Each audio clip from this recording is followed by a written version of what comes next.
He's been floated as a possible 2020 presidential candidate, and his recent speech at the Human Rights Campaign's annual dinner could be part of him ramping up that effort. In it, former Vice President Joe Biden took a page from former First Lady Hillary Clinton's playbook and attacked President Donald Trump, and his supporters. He told the audience in regards to the LGBTQ community, "These forces of intolerance remain determined to undermine and roll back the progress you all have made. This time, they, not you, have an ally in the White House." He continued, "They're a small percentage of the American people, virulent people, some of them the dregs of society. And instead of using the full might of the executive branch to secure justice, dignity, safety for all, the president uses the White House as a literal, bully pulpit." Biden's claim that Trump and his dregs of society supporters are against the LGBTQ community stands in stark contrast to the speech Trump gave at the RNC convention in 2016, and the audience's reaction to it.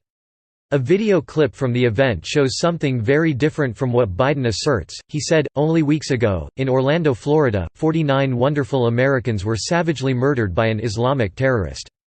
This time the terrorists target, LGBTQ community, no good. And we're gonna stop it." At this, the crowd went wild, many rising to their feet, erupting into cheering, applause and chanting. He continued, "As your president, I will do everything in my power to protect our LGBTQ citizens from the violence and oppression of a hateful, foreign ideology. Believe me." Again the crowd went wild, those who were not already standing now did so, and the clapping, cheering and chanting picked up again. Trump was quick to comment on their reaction. "And I have to say, as a Republican, it is so nice to hear you cheering for what I just said. Thank you." The crowd cheered even more loudly after that. But facts don't seem to matter much when it comes to spewing hateful rhetoric in order to smear one's opponent. Or their supporters, which seems to be a new, weird low, attacking voters when you are trying to get votes in an election.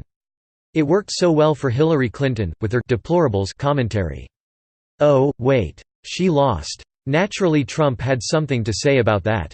He trolled Clinton over it, and noted that the Deplorables would never be ignored again. "They're all going to be coming after you for every election from now on in this country. Who are these dregs of society and deplorables Biden and Clinton like to smear? Perhaps they are the coal miners who supported Trump in hopes they'd get work again. They did, according to Town Hall. Maybe Biden's dregs are people like anti-MS-13 activist, Evelyn Rodriguez.